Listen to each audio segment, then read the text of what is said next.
Stay connected. Make sure you hit the subscribe button.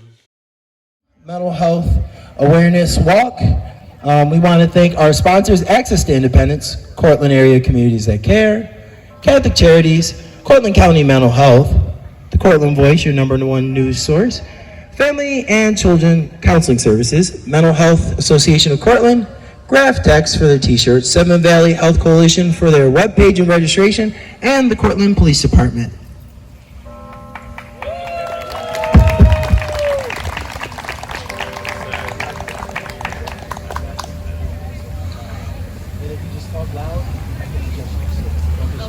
So you're gonna come up?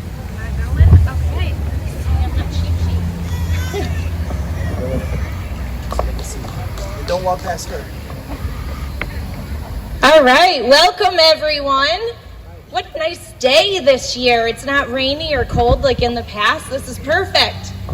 So those that don't know me, my name's Patti Schaff. I work at the Mental Health Department here at Cortland County. I wanted to start by thanking you all for coming out today. This is a great turnout, definitely bigger than we expected. I know that Tim just read the list of sponsors for you, and I just want to reiterate this because all of this was made possible because those agencies, whether it was their time, their workforce, financial means, they all made this possible with the shirts, especially Cortland Voice. So putting the 2 colors on the shirts, this is the first time we've done that. That's thanks to Tim. So when you registered today, I asked you guys to fill out why you wanted to come today to raise awareness and to walk for mental health. 75% of the responses from you were because you personally have experience with mental health or mental illness, or a loved one close to you has experience. I just want to reiterate that mental health does not discriminate. We all have mental health, and we appreciate reducing that stigma. The #2 response was the stigma. So people are here because they want to participate in making it better and reducing that stigma with mental health and asking for help. So we're going to have all the agencies share a little information on why they're here today and how it relates to mental health. We're going to start with Alex Mikowski. She's the Executive Director of Access to Independence. Hi, thank you so much, Patti, and thank you all for being here. This is so exciting. I think it's the largest crowd we've ever had, and I've helped organize these for probably the last 5 years, minus the COVID times when we were supporting mental health, but at home. I just want to give a shout out to our interpreter. This is our first time having an ASL interpreter at the walk, making it just a little bit more accessible for people. So I was asked to speak a little bit about the mind-body connection and how our mental health can impact our physical health, and sometimes our physical health can make our anxiety, depression worse. So by being aware of what's going on in your own mind, using those awesome coping mechanisms, I know when I get stressed, I have to increase those a lot. I'm not sure if you guys do too, of trying to take time off, listening to a fun song in the radio. So thank you all so much for coming out today. And I'm going to give a plug, like all these agencies on Facebook, because we all do amazing things. Also, some of us are on Instagram, if you're an Instagram person. Up next is my previous supervisor, Mandy, who is amazing and is the Regional Program Director of Family and Children's Counseling Services, previously Family Counseling Services / the Blue Roof. So give it up to Mandy. Thank you, Alex. I am not as much of a public speaker as my 2 prior colleagues, so I had to write down what I'm going to say today. My name is Mandy Stout, and I am the Regional Program Director at Family and Children's Counseling Services. FCCS has been my home away from home for the past 14 years. I started when I was 15, because I'm going to be 29 forever. The Cortland community and mental health awareness are 2 things that our agency is very passionate about. This past year, FCCS has taken a leap into embracing the motto, "No wrong door." The wind's gonna get me. We have moved towards providing integrated services for mental health and substance use disorders, starting at the point of intake. We now have one intake process that identifies an individual's complete needs. SAMHSA's No Wrong Door approach identifies 5 major implications, which in summary include, number 1, assessment, referral, and treatment planning across settings. 2, creative outreach strategies to encourage engagement in treatment. 3, changing expectations and program requirements to engage individuals who are pre-contemplative in treatment. 4, treatment and recovery plans based on the individual's needs. And 5, the overall system of care being seamless, providing a continuity of care across systems. We at FCCS recognize that each person is unique, and so we have worked hard to build a team of trained professionals with a variety of training backgrounds. I am so proud to share that FCCS has 21 individuals with a variety of different licensures and certifications. They're all standing over there. These include social workers, mental health counselors, credentialed alcoholism and substance abuse counselors, certified peer specialists, marriage and family therapists, and a variety of medical staff who all specialize in medication-assisted treatment and psychiatric care. A holistic approach to treatment and working with individuals, being patient-centered and solution-focused, is the experience that we strive to offer. Thank you for allowing me to have a few minutes to highlight our agency and phenomenal staff. And I'm gonna pass this on to Tim from Catholic Charities. Hi everybody, I'm Tim Lockwood. I'm the Executive Director at Catholic Charities. I planted some people in the audience. Thank you all for coming out to support this wonderful event and supporting those that are living with mental health challenges. It's nice to be able to get together like this and see that everybody actually exists in 3D instead of on a flat monitor screen. That's always a good thing.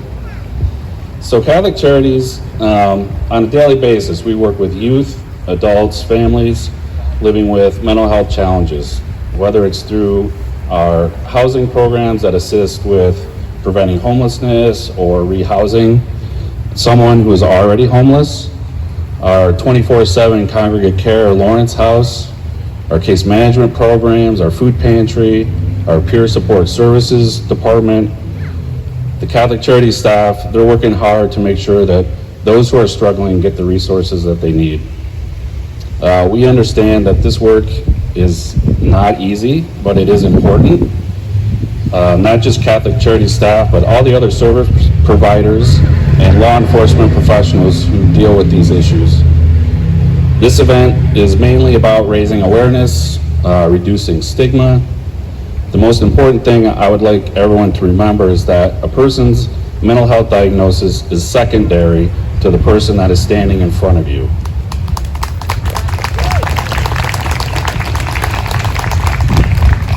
They deserve the same respect and dignity as anyone else. That's what we strive for at Catholic Charities, and I would like to publicly thank my frontline staff who are doing all of this hard work day in and day out. I would also like to thank the staff at all the other service providers who do the same work that we do, because like I said, it's very important. I would like to thank Cortland County Mental Health, the Mental Health Association, Family and Children's Counseling Services, Access to Independence, Cortland Area Communities That Care, Southern Valleys Health Coalition, Cortland Voice, and the Catholic Charities staff that helped put this event together. Thank you.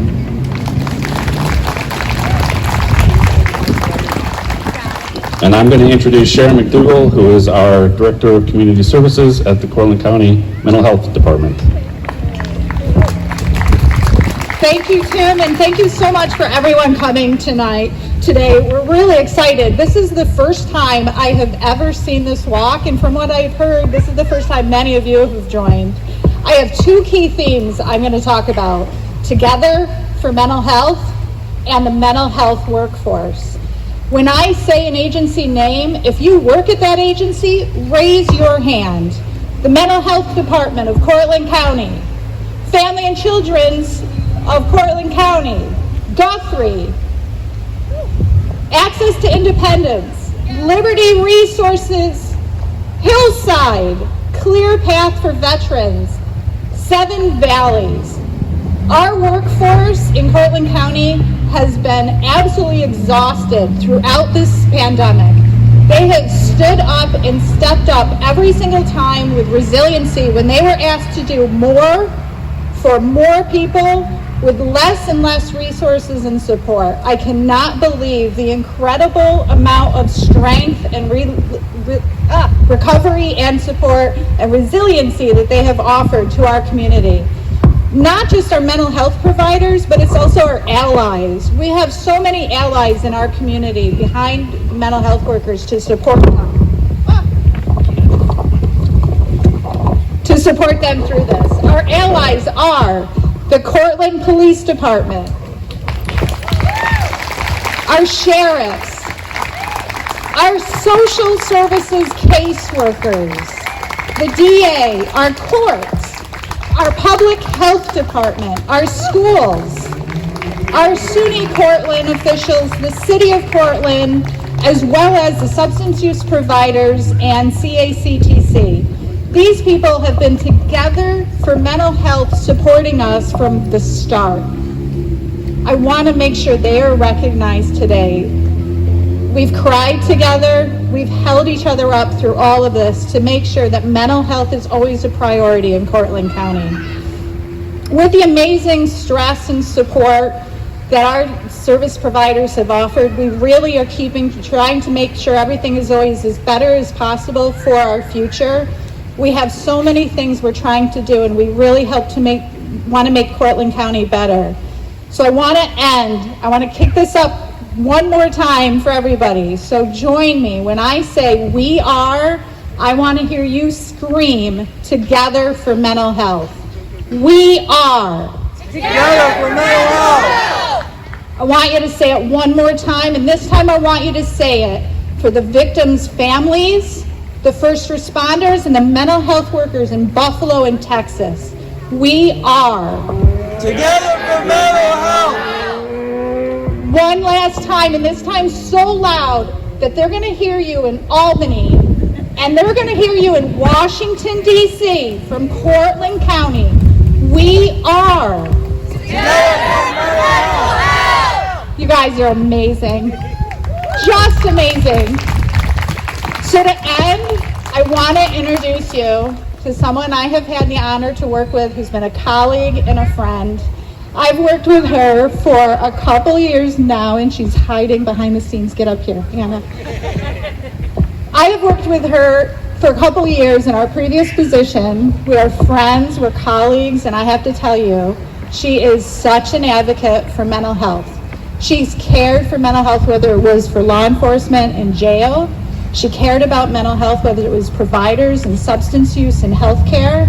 She cared about mental health for the fair wage and living wage for our salaries and our needs. She has always stood up to not just be an advocate for mental health, but a total and complete ally. It's my honor to introduce you to our Assemblywoman, Anna Kellis.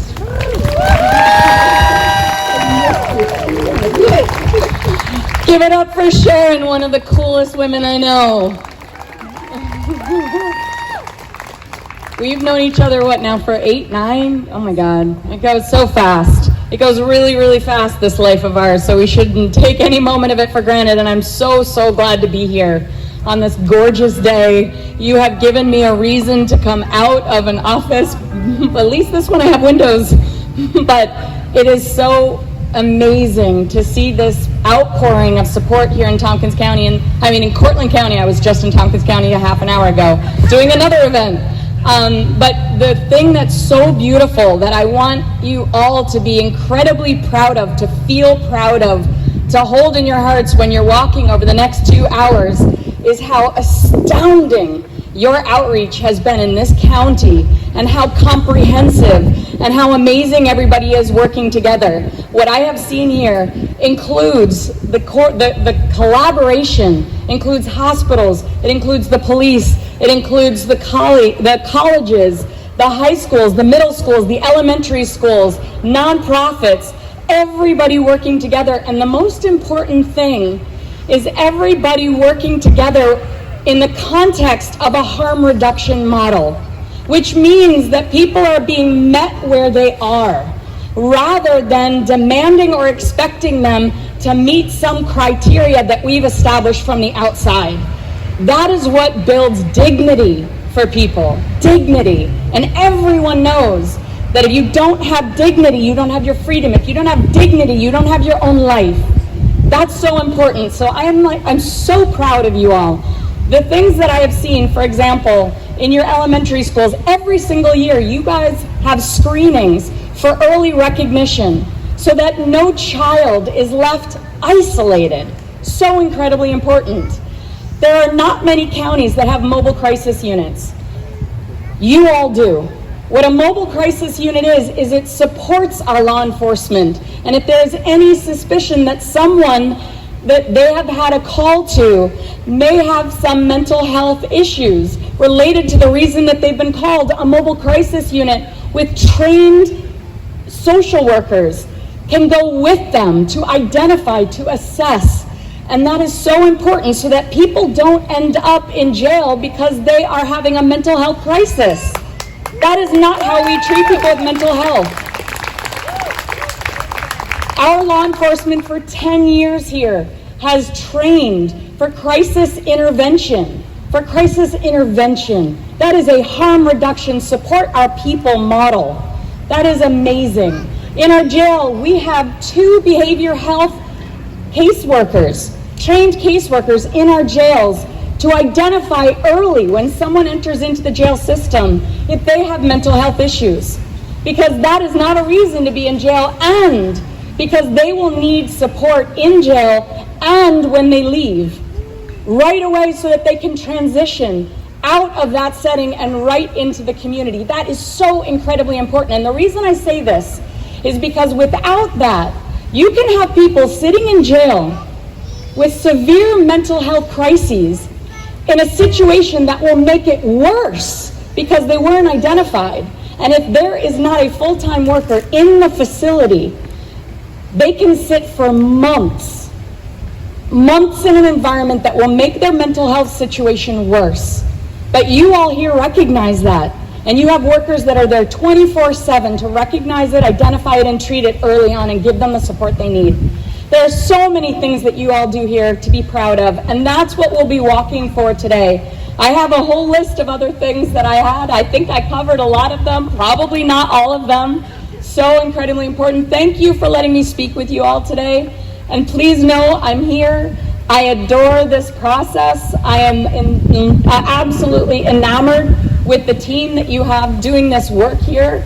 And I'm here for you anytime you need. So I'm happy to be walking with you all over the next 2 hours, and let's have a beautiful day together. And one last time, we want to hear from one of our county legislatures. So today we have Patti Schaff joining us in order to read the official proclamation for mental health and share some words. Thank you, Sharon. And next time I think I need to follow Anna because it's really hard to read that speech. I also needs to have a written language, so bear with me. It's wonderful to be here today with you. You're such a great group of folks. And I just want to, again, shout out to Anna Kellis, who is an amazing, fierce advocate for this county's interests, always fighting the good fight and winning many, many, many of those battles. I am Patti Schaff, that is true, and I'm here to raise my voice with others about the key role played by mental health services in the well-being of our community and the unflagging dedication of those professionals who provide them. My specific role today is to read a proclamation on behalf of the legislature. But before I do so, I'd like to share a personal story. In 1970, my mother entered my bedroom, where as a teenager I was engaged in what most teenagers do in the afternoon in their bedroom, at least in those days, talking with a friend on the phone. Frazzled, hair skewed, hands wringing, my mother touched my knee, and without an exchange, I said goodbye to my best friend, hung up, and waited, scared because I sensed in that moment something inalterable was about to occur. Rubbing my knee, without looking directly at me, she said, I am really, really in trouble. But I know that, and I have a therapist, and he's going to help me kick this. Oops, sorry. This was Valium, the prescription drug scandal of the 50s, 60s, and 70s. I don't know if many of you remember it, but it was bad. Sold as mother's little helper, it was the go-to pill to help women, and I understand this may be tough to hear, to handle and conform to the more traditional roles of caretaker, housekeeper, and wife. And this may be even tougher to hear. It was particularly marketed and used with women like my mom to help them adjust their expectations. Because even though they worked hard to achieve advanced degrees for a career, there was little support for that aspiration once you graduated. You can be a leader of a Girl Scout troop, or a president of a PTA, or the chair of a library committee. But a CEO of a business, you were told you were a bad mother. How could you do that to your children? So she conformed, raised her family, and had a nervous breakdown, so-called. Today, I call it a sensible, self-saving reaction to a rotten deal. I didn't have a clue what she was talking about. I knew she went to a meeting twice a week in the afternoon to talk with someone before we returned from school. As I said, I was scared, but it wasn't the addiction that scared me. I only had a vague understanding of what that meant. I was scared because my mother was talking to me as an adult talks to an adult, about her fears, about her desires, about the overwhelming sense she had somehow shortchanged her life, that she was capable of so much more, but caved into the threat of societal censure. Honestly, folks, at that time, I did not want to know, understand, or even meet this person. I wanted my mom back. But fortunately, we were blessed. Mom had fired her medical doctor, who, when Mom expressed her misgivings about how her life was unfolding, put a pill in her mouth. Her new therapist was gifted, remarkably empathetic, and an intuitive clinician who guided and supported my mother through withdrawal, while at the same time creating a safe, non-judgmental space to allow Mom and her family, particularly her daughter, heal themselves and their relationships. My mom did, we did, and she never went back to that pill. My mom was that leader of a Girl Scout troop.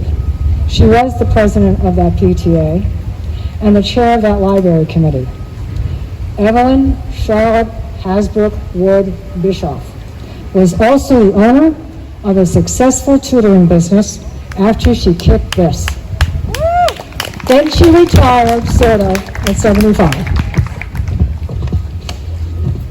Okay.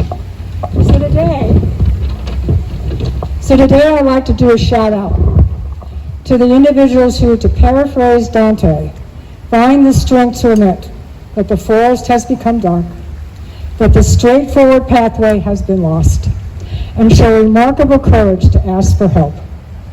A shout out to the loving family and friends who respond to that call unconditionally, and to the mental health professionals who are so often the indispensable bridge between that very dark place in the soul to a far better path filled with the light and joy of reclaiming oneself. And to the last group, a very personal thank you. Now, on to the proclamation.